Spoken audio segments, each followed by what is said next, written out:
오늘 우리 어버이 주일입니다. 어머니 주일이고 또 어버이의 달이기 때문에, 가정의 달이기 때문에 제가 하나님의 말씀을 축복받는 가정의 공동체 의식 이렇게 정했습니다. 좀 제목이 길고 제가 또 이렇게 평소에 잘 쓰고 싶어도 제가 참 절제하는 단어 중에 하나가 축복인데 이 제목을 정했습니다. 오늘 말씀을 통해서 여러분의 가정 또 우리의 가정이 어떻게 하면 우리 자녀들을 또한 우리가 복된 가정을 이룰 수 있는가 하는 하나님의 음성을 들으시기 바랍니다. 우리들이 어떻게 하는가에 따라서 우리의 자녀들은 달라집니다. 이건 여러분이 너무나 잘 아시는 사실입니다. 부모는 자식의 거울입니다. 자식들은 부모를 보며 살아갑니다. 우리들이 우리 인생에 대해서 무책임하고 우리들이 책임을 지지 않는다면 우리 자녀들도 아마 그렇게 살 것입니다. 보고 배운 대로 살기 때문이란 말씀이 됩니다. 그러나 우리가 우리의 인생에 대해서 진지하고 어떤 열심을 갖고 어려움이 있지만 싸워나간다면 우리 자녀들도 그것을 보고 그대로 우리 부모의 모습을 따라 그렇게 인생을 살아갈 것입니다. 마찬가지라는 겁니다.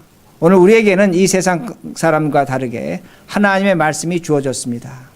우리가 하나님의 말씀대로 우리가 진지하게 열심으로 살아간다면 우리 자녀들도 하나님의 말씀대로 살아갈 것입니다. 그리고 그들에게 주어지는 인생의 열매가 있을 것입니다. 결과가 있을 것입니다.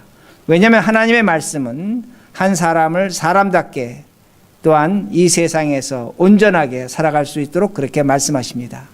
그리고 더 나아가서 우리 하나님께서 우리가 누릴 수 없고 우리 힘으로 되지 않는 어떠한 힘을, 어떠한 능력을 또한 허락하십니다. 그러기에 오늘 말씀 후반부에 보면 너희들이 가나안 땅에 들어가면 많은 것을 얻는데 너희들이 내 말대로 살아준다면 너희들은 그런 것을 얻을 수 있다고 분명히 하나님께서 말씀하고 계십니다. 그러기에 오늘 우리들이 자식을 키우는데 자식을 키우면서 많은 부모들이 하는 얘기가 뭐냐면 내 힘대로 내 원대로 자식들은 되지 않는다는 겁니다. 나는 최선을 다해서 자식을 키우지만 그 자식이 내 뜻대로 되지 않는다는 겁니다. 내가 소망하는 대로 되어주지 않는다고 많은 부모들은 그렇게 힘들어하고 있다는 겁니다. 그러나 오늘 말씀을 통해서 우리가 가정을 어떻게 이루고 또한 자식을 어떻게 키울 것인가를 성경 우리에게 분명히 말씀해 주십니다. 오늘 우리 신명기를 봤습니다. 신명기라는 성경 말씀은 이스라엘 백성이 광야 40년 생활을 마치고 가나안 땅에 들어가기 직전에 모세가 3번의 설교를 합니다. 3번의 설교를 하는데 이미 첫 번 설교는 끝났습니다. 오늘 본문은 2번째 설교가 됩니다. 근데 여러분 한번 이 말씀을 깊이 생각하셔야 되는데 지금 이스라엘 백성이 가나안 땅에 들어가려고 합니다. 설교를 하고 있습니다. 근데 듣는 사람이 누군가입니다. 듣는 사람은 광야 2세대입니다. 그러니까 광야 1세대 다 죽었습니다. 오로지 남은 건 여호수아, 갈렙 그리고 설교하는 모세입니다. 그리고 지난 40년 동안 광야에서 태어난 사람들이 광야 2세대입니다. 그런데 광야 2세대만 있는 것이 아닙니다. 유대인들은 13살만 넘으면 결혼할 수가 있었습니다. 그러면 이미 자녀들이 있었던 겁니다. 아마 3세대도 충분히 있었을 것입니다. 그러게 지금 모세는 설교는 하고 있지만 설교를 듣는 대상은 누구냐면 광야 2세대라는 겁니다. 3세대라는 겁니다. 여러분 1세대는 모세가 하나님을 통해서 받은 기적 10가지를 분명히 봤습니다. 1세대는 홍해바다를 마른 땅처럼 건넌 경험의 사람들이라는 겁니다. 기적과 능력을 경험했습니다. 그러나 그들은 노예로 살았습니다. 그러나 광야 2세대와 3세대는 모세의 기적을 전혀 알지 못합니다. 홍해를 건널 때 그들은 기억조차 못합니다. 그런 일이 있었던 거 믿으려고 하지도 않을 겁니다. 그런 차이가 있다는 겁니다. 그러나 광야 2세대와 3세대는 1세대는 노예로 살았지만 2세대는 노예로 살지 않았습니다. 자유롭게 평안하게 살았다는 말씀입니다. 비록 광야에 살았지만 지금 광야 1세대와 2세대와 3세대가 엄청난 차이가 있는 것을 우리들이 알 수 있다는 겁니다. 모세가 지금 설교를 하면서 아마 그 세대 차이를 분명하게 느꼈을 것입니다. 이런 차이는 우리에게도 나타납니다. 제가 말씀드린 대로 오늘은 가정의 달입니다. 오늘 어머니 주일입니다. 오늘 우리들이 우리 자녀들과 얼마나 가까운가입니다. 얼마나 이해하고 있는가입니다. 우리 자녀들은 이곳에서 태어난 2세나 3세가 됩니다. 지금 여기 아이들, 어린아이들 데리고 계신 분들인데 지금 여기서 키우는 겁니다. 키우는 겁니다. 여러분들이 우리 자녀들을 얼마나 이해하고 있는가입니다. 얼마나 이해하고 있는가입니다. 제가 잘 아는 사람이 대학에서 학생들을 가르칩니다. 가르치지만 자신하고 나이 차이가 6살에서 8살밖에 안 됩니다. 같은 20대입니다. 20대 후반이고 학생들은 20대 초반, 뭐 20대 이렇게 됩니다. 그런데 놀란 일을 겪습니다. 학생들에게 책을 읽으라고 책을 권했습니다. 책을 읽지 않는다는 겁니다. 책을 싫어한다는 겁니다. 나이가 불과 6살에서 8살 차이, 같은 20대인데도 세대 차이가 있는 겁니다. 다른 생각을 하는 겁니다. 책을 읽으려고 하지 않는다는 겁니다. 책에 대한 부정적 태도를 갖고 있다는 겁니다. 왜 그런가입니다. 대학교 1학년, 2학년, 고등학생들은 컴퓨터 세대입니다. 얘네들은 책보다 컴퓨터를 봤습니다. 책도 컴퓨터를 읽었습니다. 물론 학교에서 책을 주지만 그렇게 익숙하게 읽지 않는다는 겁니다.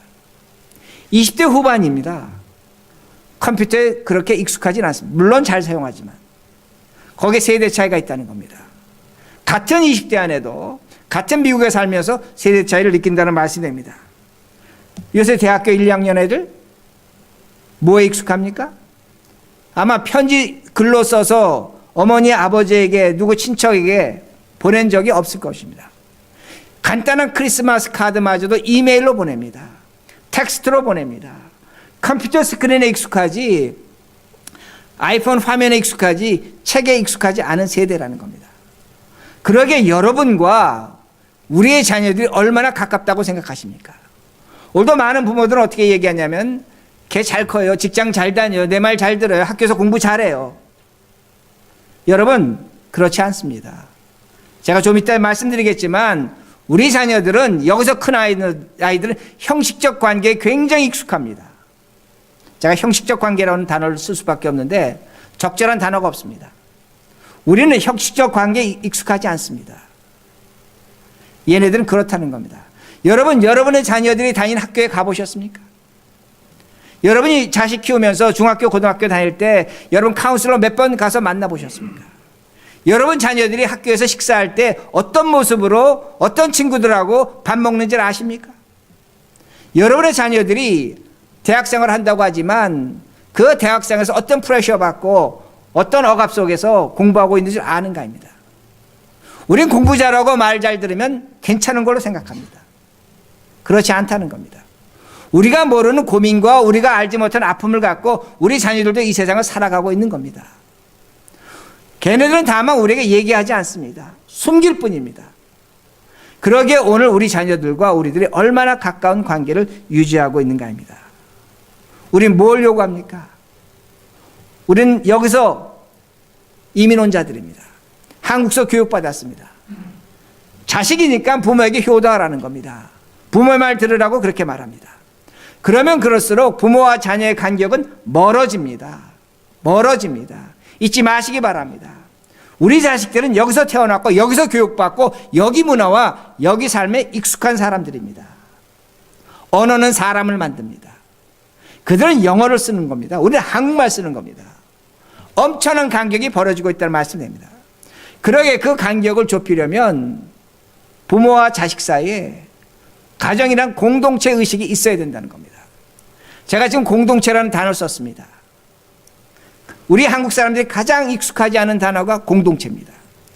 우리 자녀들이 학교에 들어가면, 유치원부터 들어가면 반드시 귀에 박히도록 가르쳐주는 단어가 뭐냐면 커뮤니티입니다. 공동체라는 걸 가르쳐줍니다. 가정도 공동체요, 학교도 공동체요, 사회도 공동체요, 국가도 공동체로 가르칩니다. 우린 가정이 중요하다고 가르치지만 미국은 그렇지 않습니다. 공동체입니다. 그러게 우리 자녀들에겐 가정과 사회와 국가가 어떤 면에서 똑같습니다. 공동체에는 communal ground, 공동체 의식이 있습니다. 그 공동체 의식을 갖고 가정을 이루는 것이고 국가를 이루는 것이고 사회를 이룬다는 말씀이 됩니다. 우린 공동체 의식이 없는 사람들입니다. 죄송하지만 우리 자녀들은 공동체 의식을 갖고 있다는 말씀이 됩니다. 그러기에 오늘 신명기 6장 4절 말씀은, 오늘 본문은 무엇을 우리에게 가르쳐 주냐면 가정이란 공동체가 무엇인가를 분명하게 가르쳐 줍니다. 말씀 봅니다. 6장 4절. 이스라엘아 들으라, 우리 하나님 여호와는 오직 유일한 여호와시니. 이스라엘아 들으라, 우리 하나님 여호와는 오직 유일한 여호와시니. 저 보세요. 이 말씀은 유대인들에게 굉장히 중요한 구절입니다. 너무나 중요한 구절입니다. 지난번 우리가 성지순례 갔을 때 우리가 LR을 타고 갔습니다. 근데 비행기가 이제 새벽 시간쯤 되니까 우리 교인들이 다 놀라셨죠. 그때 유대인들이 해가 뜨는 시간에 되니까 전부 다 일어나 갖고, 어떤 사람은 하얀 천을 뒤집어 쓰고, 어떤 사람은 팔에다 줄을 감고, 어떤 사람은 이마에다가 경문을 붙이고, 이쪽 저쪽에서 해가 뜬 쪽을 향해서 몸을 흔들면서 기도합니다. 그때 가장 먼저 읽는 말씀이 바로 오늘 본문 6장 4절입니다. 이스라엘아 들으라. 히브리어라면 쉐마 이스라엘입니다. 쉐마입니다. 우리 하나님 여호와는 오직 유일한 여호와시니. 이 말씀은 쉐마 중에 쉐마입니다. 쉐마 중에 쉐마입니다. 그리고 시간이 좀 지나서 유대인들은 오늘 이 4절 말씀에서 보면 5절과 9절 말씀을 첨가합니다. 쉐마가 늘어납니다. 그리고 다른 성경에 있는 이스라엘아 들으라 쉐마를 몇 개 더 첨가해서 유대인들이 오늘날 쓰는 쉐마, 아침 기도문, 저녁 기도문이 된다는 말씀이 됩니다. 근데 지금 뭘 말씀하고 있느냐입니다. 이 말씀은 어디서 많이 들으셨습니까, 여러분? 예수님도 많이 사용하신 말씀입니다. 이제 4장 5절, 9절 보면 예수님이 많이 그러니까 굉장히 중요한 구절입니다. 그런데 제가 지금 이스라엘에 들으라 하면서 쉐마라고 말씀드렸는데, 그 말씀 4절 후반전에 뭐라고 나오냐면 여호와는 오직 유일한 여호와시니, 하나님은 오직 유일한 여호와시니, 이 말씀이 나옵니다. 유일하다는 말씀은 하나님은 한 분이시라는 겁니다. The Lord is one, 하나라는 겁니다. 하나님은 살아계신 유일한 하나님이라는 겁니다. 그런데 제가 이 말씀을 제가 이렇게 풀겠습니다. 여러분, 히브리어는 각 알파벳마다 의미가 있습니다. 그리고 히브리어는 각 알파벳마다 숫자가 있습니다. 그 숫자로 의미로 성경을 풉니다. 그런데 유일하다고 할 때 그 말씀은 에하드라는 세 개의 철자로 되어 있습니다. 에하드입니다. 첫 번째 에는 히브리어로 알렙입니다. 알렙입니다. 알렙은 영어의 A와 같은데 하나님을 의미합니다. 하나님을 의미합니다. 근데 하 이건데 H 발음을 세게 하는 거예요. 해 이렇게 발음하는 건데 이 H 사운드인데 이거는 생명을 의미합니다. 그리고 세 번째 글자 알파벳은 드인데 달렛입니다. 달렛은 영어의 알파벳 D입니다. 근데 이 말의 의미는 문입니다. 제가 지금 에하드 했을 때 첫 번째가 뭐라고 그랬죠? 하나님. 두 번째는 생명. 세 번째는 문. 그럼 이 말을 조합하면 하나님은 생명의 문이다가 됩니다. 그러니까 유대인들이 성경 해석하는 방법 중에 하나가 됩니다. 그러면 제가 6장 4절을 어떻게 해석할 수 있냐면 이렇게 해석할 수 있습니다. 이스라엘아 들으라, 우리 하나님 여호와는 오직 생명의 문 여호와 하나님이시니라. 그러니까 하나님이 생명의 문이라는 겁니다. 하나님은 살아계신다는 겁니다. 그러니까 지금 성경은 뭐라고 가르쳐주고 있냐면 하나님은 유일한 하나님, 살아계신 하나님이라고 우리에게 분명히 가르쳐줍니다. 누굽니까? 예수 그리스도입니다. 예수 그리스도는 십자가에서 죽고 부활하신 생명의 하나님이라는 겁니다.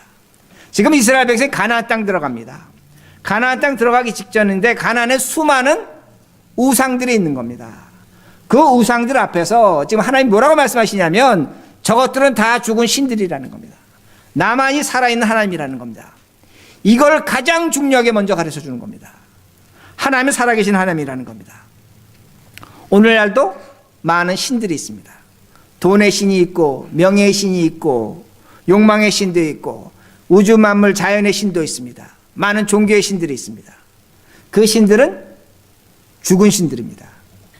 이 세상에 수많은 종교가 있지만 그 종교를 만든 그 종교의 그 어떤 주인들은 다 죽었습니다.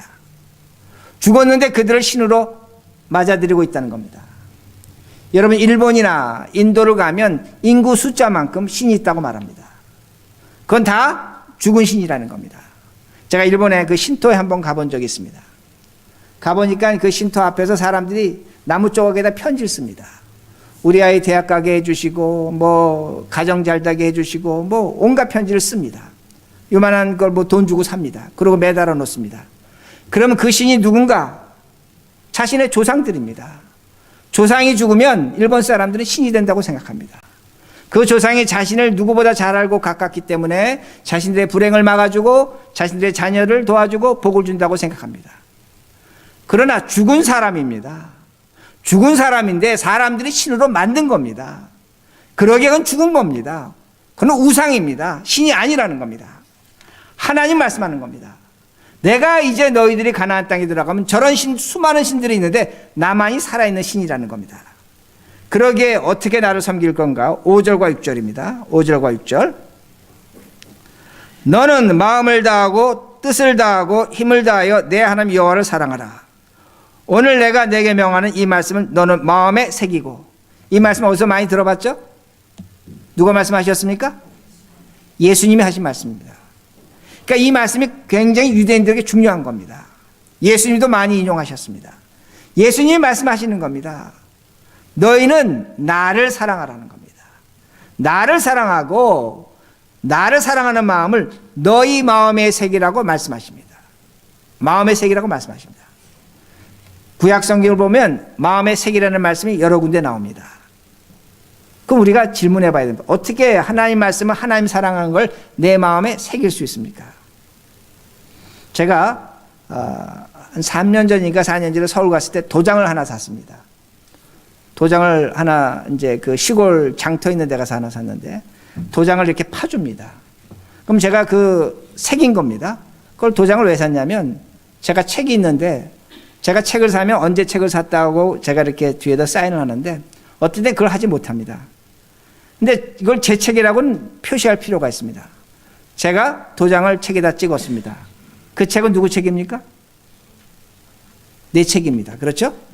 보면 책을 보면 제 도장이 있습니다. 이상칠인 이렇게 찍혀 있습니다. 제 책입니다.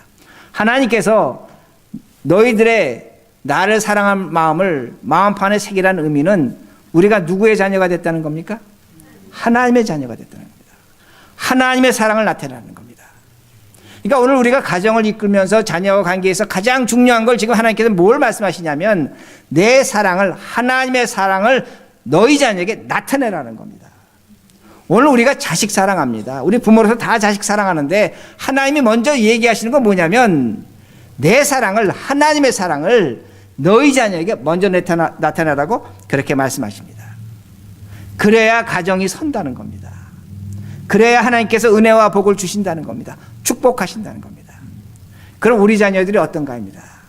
우리 자녀들 좋은 점 많습니다. 정말로 다른 학생들에 비하면 부모 말에 순종하고 공부하고 최선을 다하며 살려고 합니다.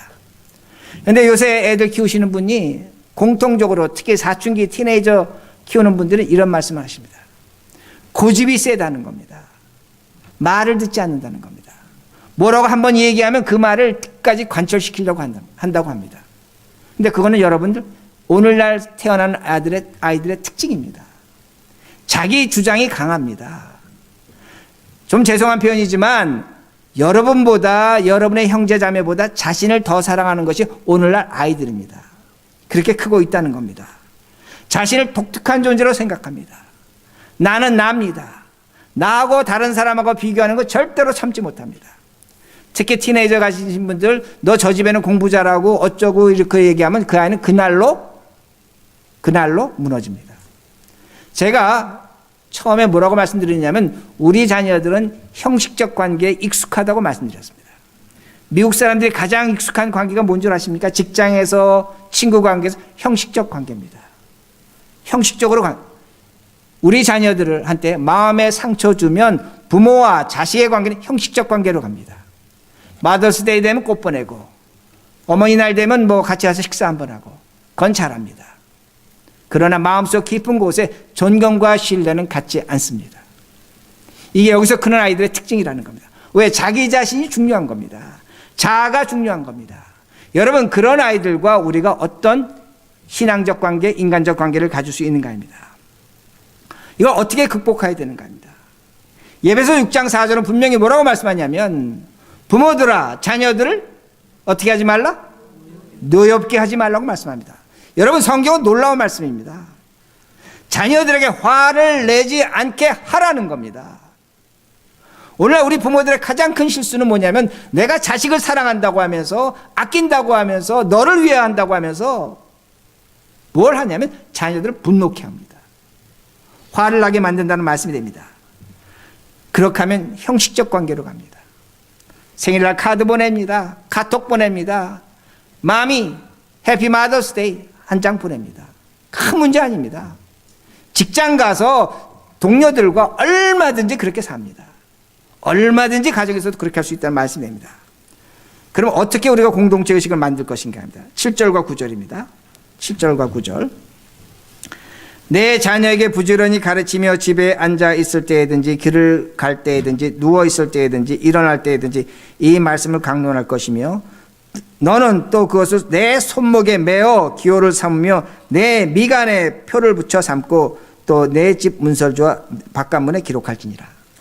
제가 우리 이스라엘 갈 때 비행기 안에서 유대인들이 어떻게 했습니까? 팔을 줄에 감았습니다. 그게 이 말씀입니다. 이마에 미간에 경문을 붙였습니다. 그리고 기도했습니다. 제가 이 말씀이 유대인들의 가장 중요하다고 말씀을 드렸습니다. 그런데 이 말씀을 왜 하고 있는가 합니다. 왜 하나님이 이렇게 하라고 있는가 합니다. 그것이 7절입니다. 내 자녀에게 부지런히 가르치며 집에 앉아 있을 때든지 길을 갈 때든지 누워 있을 때든지 일어날 때 이 말씀을 너가 하나님의 말씀을 너 자녀에게 가르쳐 주려면 부모인 너가 하나님의 말씀대로 살라는 겁니다. 그러기에 유대인들은 이 말씀을 문자적으로 해석해서 팔에다 줄을 감고 해가 뜰 때 이마에다가 경문을 붙이고 하나님 말씀에다 몸을 흔듭니다. 누구에게 보여주라는 겁니까? 누구에게 보여주라는 겁니까? 자식입니다. 하나님이라고 착각하시면 안 됩니다. 하나님 말씀대로 사는 걸 너가 자식한테 보여줘야만 자식이 네 말을 듣는다는 겁니다. 이걸 지금 성경이 가르쳐주는 겁니다. 그러기에 유대인들은 그 복새통을 터는 겁니다. 그 옆에 유대인 아이들이 앉아 있습니다. 머리 이렇게 기른 아이들이 앉아 있습니다. 아버지가 하는 거 보는 겁니다. 우리 아버지 하나님 말씀대로 산다는 겁니다. 그러니까 아버지가 하나님 말씀을 내가 듣고 말씀대로 살아야 되는 걸 어려서부터 교육하는 겁니다. 교육하는 겁니다. 그러기에 유대인들이 그렇게 사는 겁니다. 그러나 이 말씀은 이 말씀대로 살라는 그런 문자적 해석보다는 어떤 의미가 중요하냐면 내가 너에게 가르쳐준 대로 너 살라는 겁니다. 아이들 차에서 픽업했습니다. 여기 할아버지 할머니 손녀들도 마찬가지입니다. 픽업했으면 아이들 앞에서 부부가 얘기할 때 하나님의 사람답게 부부가 얘기하라는 겁니다. 비록 침대에 가서 싸울지라도 자식들 앞에서는 그러지 말라는 겁니다. 앞에서 식사할 때 밥 먹을 때 부부가 얘기하는 것이 하나님의 부부답게 살라는 겁니다. 아이들에게 공부하라고 할 때에 먼저 공부를 강요하기 전에 부모로서 신자답게 어떻게 공부를 강요할 것인가 고민하며 얘기하라는 겁니다. 부부가 자식의 거울이 되어야 됩니다. 특히 아버지가 자녀의 거울이 되어야 됩니다. 이걸 요구하는 겁니다. 하나님 말씀에 비춘 내 모습을 자녀들에게 비춰주라는 말씀이 됩니다. 제가 다시 이렇게 설명합니다. 우리 한국 문화는 전통과 가치가 있습니다. 부모 자식 어떤 관계입니까? 위에서 밑으로 내려오는 겁니다. 상명하복입니다. 수직적 관계입니다. 부모가 얘기하면 듣는 겁니다. 내 몸에 살점을 잘라서라도 부모에게 만족시켜줘야 됩니다. 부모와 자식의 관계가 뚜렷합니다. 이게 한국 문화와 관계입니다. 좋은 거 많이 있습니다. 부모를 섬겨야 되고 순종하고 효도해야 됩니다. 그러나 미국서 부모 관계는 뭡니까? 평등합니다. 평등합니다. 우리 아이들은 이런 데서 태어났고 이런 데서 교육받고 이렇게 자라갑니다. 엄마, 아버지, 부모, 나 같습니다. 우리 한국 분들이 저도 그런 적이 있는데 제가 그랬다는 게 어떤 부모가 그래서 제가 이제 그걸 도와준 적도 있는데 아이를 체벌합니다. 아버지가 화나니까 때렸습니다. 뭐 그럴 수도 있죠. 미국 사람들 때리니까. 그런데 학교에서 발각돼서 불려갔습니다. 아마 여러분 주변에서 종종 들었을 것입니다. 부모가 심하면 친권을 박탈당할 수도 있습니다. 왜 박탈당합니까? 미국 교육과 문화는 부모와 자식이 똑같다는 겁니다. 평등하다는 겁니다. 그러게 자식의 인권을 부모가 마음대로 다룰 수 없다는 겁니다. 법적인 보장을 받고 있다는 겁니다. 이게 미국의 문화라는 말씀입니다. 미국은 부모 자식 관계가 뭡니까? 평등합니다. 좌에서 우입니다. 자, 그러면 한국 문화와 미국 문화를 우리가 접목시켜 보자는 겁니다. 뭐가 됩니까? 수직과 수평이 만나면 무슨 모습이 됩니까? 십자가입니다. 하나님이 답을 주시는 겁니다. 십자가 중에서도 정점이 있습니다. 그 가운데로 오라는 겁니다. 우리들이 부모들이 어버이주의를 맞이했습니다. 어머니날 맞이했습니다. 가정의 달 맞이했습니다. 정말로 어머니날이 어머니를 닦고 가정의 달이 가정의 달이 되려면 부모들이 십자가의 그 정점으로 가운데로 내려와야 합니다. 이것이 우리가 살아가는 이 시대요, 이 문화요, 미국이라는 현실이라는 말씀입니다. 내려와야 한다는 겁니다. 그 자리로 내려와야 한다는 겁니다. 거기에 공동체 의식이 있는 겁니다. 거기서 자식을 만날 수 있는 겁니다. 자식 보고 올라오라고 그래서 올라올 수 있습니까? 못 올라온다는 말씀입니다. 여러분, 까마귀라는 새가 효성스러운 새라고 그렇게 알고 있습니다. 까마귀는 새끼가 나면 60일 동안 어미가 밖에 나가서 벌레 잡아서 물어다가 새끼 입에 넣어줍니다. 60일을 그렇게 키운다고 합니다. 그리고 60일이 지나면 그 다음에 새끼가 밖에 나가서 벌레 잡아서 어미 입에 넣어준다고 합니다. 그러니까 60일을 복양을 한다고 합니다. 이게 까마귀입니다. 그래서 까마귀를 뭐라고 얘기하냐? 반포조라고 그렇게 말합니다. 반포조라고 말합니다. 반자는 되돌릴 반자입니다. 포는 먹이 포자입니다. 조는 새조자입니다. 까마귀는 어떤 새냐면 내가 먼저 먹였기 때문에 그가 나에게 먹을 걸 되돌려 준다는 그런 의미가 됩니다. 이게 부모 자식의 관계라는 겁니다. 이게 효도라는 겁니다. 부모가 먼저 60일이건 60년이건 자식 사랑할 수밖에 없다는 겁니다. 그러면 자식은 부모를 60일이고 60년이고 사랑한다는 말씀이 됩니다. 우리 모두 자식 사랑합니다. 저도 저 자식 사랑하고 여러분도 여러분 자식 사랑하는지 분명히 압니다. 그러나 이 시대는, 이 문화는 뭘 요구하고 있냐면 아버지가, 어미가 자식을 먼저 사랑하라는 겁니다. 우리 자식들이 때로는 우리 속썩일 때 있습니다. 기대대로 되어지지 않을 때 있습니다. 낙심시킬 때 있습니다. 절망시킬 때 있습니다. 정말로 내가 이 자식 가진 것이 자식이 원수라는 말이 뼈저리 느껴질 때가 있습니다. 그러나 한번 생각해 보시기 바랍니다. 우리는 하나님 앞에 그렇게 살지 않았습니까? 하나님 앞에서 우리 원수같이 살지 않았습니까? 하나님 실망시킨 적 우리 얼마나 많이 있습니까? 하나님 앞에서 우리가 얼마나 못되게 살았습니까? 그럼에도 불구하고 하나님 우리를 끝까지 사랑하십니다. 적어도 새도 그렇게 산다면 우리 부모들이 먼저 그렇게 살아야 된다는 말씀입니다. 그걸 보시고 하나님은 우리를 축복하십니다. 우리 하나님이 어떻게 자식 키우는 것이 어렵지 않다는 걸 모르시겠습니까? 우리 하나님이 부모로서의 고통과 아픔을 어떻게 모르시겠습니까? 알고도 남음이 계십니다. 그러나 너희들이 자식을 내 말대로 키워준다면 나는 너희와 너희 자녀를 이렇게 축복하겠다고 말씀하십니다. 10절과 11절입니다. 내 하나님 여호와께서 내 조상 아브라함과 이삭과 야곱을 향하여 내게 주리라 맹세하신 땅으로 너를 들어가게 하시고 내가 건축하지 아니한 크고 아름다운 성읍을 얻게 하시며 내가 채우지 아니한 아름다운 물건이 가득한 집을 얻게 하시며 내가 파지 아니한 우물을 차지하게 하시며 내가 심지 아니한 포도원과 감람나무를 차지하게 하사 내게 배불리 먹게 하실 때에 뭘 말씀합니까? 왜 신명기입니까? 다른 것 아닙니다. 너가 내 말대로 하나님 말씀대로 살아간다면 나는 너 힘으로 되지 않는 것을 내가 줄 것이고 너가 이룰 수 없는 것을 내가 이루게 할 것이고 너가 갖지 못할 것을 내가 갖게 하시겠다고 분명히 말씀합니다. 여러분 신명기는 굉장히 특별한 성경입니다. 항상 신명기 보시면 뭐가 내가 너 앞에 뭘 뒀다? 복과 저주를 두었다고 항상 두 개를 말씀하십니다. 복이 있고 저주가 있는 겁니다.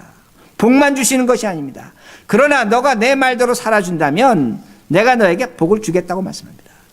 그러게 신명기 28장과 30장을 보시면 참으로 놀라운 은혜가 있지만 참으로 끔찍한 저주가 있습니다. 이게 하나님입니다. 오늘도 하나님께서 우리에게 복 주시길 원합니다. 그 축복을 받으라고 분명히 말씀합니다. 그건 다른 것이 아닙니다. 오늘 우리들이 새로운 공동체 의식을 가져야 합니다. 제가 이 축복을 이렇게 예를 듭니다. 여러분 빙점의 미우라 아야코 잘 아십니다. 미우라 아야코가 연애를 하다가 몇 차례 실패했습니다. 사랑하는 사람도 죽고 그러다가 이제 어떤 남자를 만났는데 그 남자도 독실한 신자였습니다. 근데 둘이 북해도에서 잡화점을 했습니다. 잡화점을 했는데 두 사람이 신자답게 잡화점을 하니까 가게가 너무나 잘 되는 겁니다. 너무나 잘 되다 보니까 주변 가게가 어려워집니다. 그러니까 미우라 아야코에게 믿음을 준 사람이 남편인데 남편이 이렇게 장사가 다른 집이 어려워지면 안 되니까 우리가 규모를 줄이자. 다른 사람도 먹고 살아야 되지 않겠느냐. 이게 하나님의 말씀이고 뜻이 아니겠는가. 그러니까 하나님의 뜻과 말씀대로 그들이 영업 규모를 줄입니다. 줄이니까 그러면 뭐가 생깁니까? 시간의 여유가 생긴 겁니다. 남편과 아내가 크게 할 일이 없는 겁니다. 시간의 여유가 생기자 아내가 평소에 하고 싶은 얘기, 소설을 쓰고 싶었습니다. 그 남자가 이제 아내가 불러주면 남편이 받아 적었습니다. 그 소설이 빙점입니다. 그런데 1964년도에 아사히 신문에서 당시 돈은 1천만 원입니다. 지금도 1,000만 원 엄청난 돈인데 그 돈으로 공모전을 열었습니다. 그런데 이 소설이 당선된 겁니다. 우리 많은 사람이 이 얘기를 축복으로 이렇게 많이 이야기합니다. 근데 제가 말씀드리고 싶은 건 이겁니다. 다른 것이 아니라 내가 다른 하나님 말씀대로 살려고 노력했을 때 하나님이 주시는 새로운 힘이 있다는 겁니다. 새로운 세계가 있다는 겁니다. 새로운 얻을 것이 있다는 겁니다. 우린 그걸 누리자는 겁니다. 오늘 하나님께서 우리에게 말씀하시는 것은 너희들이 내 말대로 살면 내가 너한테 이것도 주겠고 저것도 주겠고 이렇게 하겠다는 그런 말씀도 되겠지만 오늘 하나님께서 뭐라고 말씀하시냐면 너가 내 말대로 살고 내 자녀를 그렇게 키우고 너가 너희 가정에 새로운 공동체 의식을 가져준다면 너가 지금까지 누리지 못한 가정의 의미를 내가 알려주겠고 너가 지금까지 누리지 못한 자식의 복됨을 내가 알려주겠고 너가 지금까지 알지 못하는 자식과 부모의 사랑을 넓혀주겠다고 말씀하시는 겁니다. 이것이 복입니다. 이것이 축복이란 말씀이 됩니다. 그러게 하나님은 오늘도 우리에게 축복하시길 원합니다. 제가 말씀드렸지만 아담과 이브를 만드시고 가정을 세우신 것이 하나님입니다. 예수님도 가나의 혼인잔치 가서 제일 먼저 축복하셨습니다. 하나님은 가정을 통해서 우리에게 복 주시길 원합니다.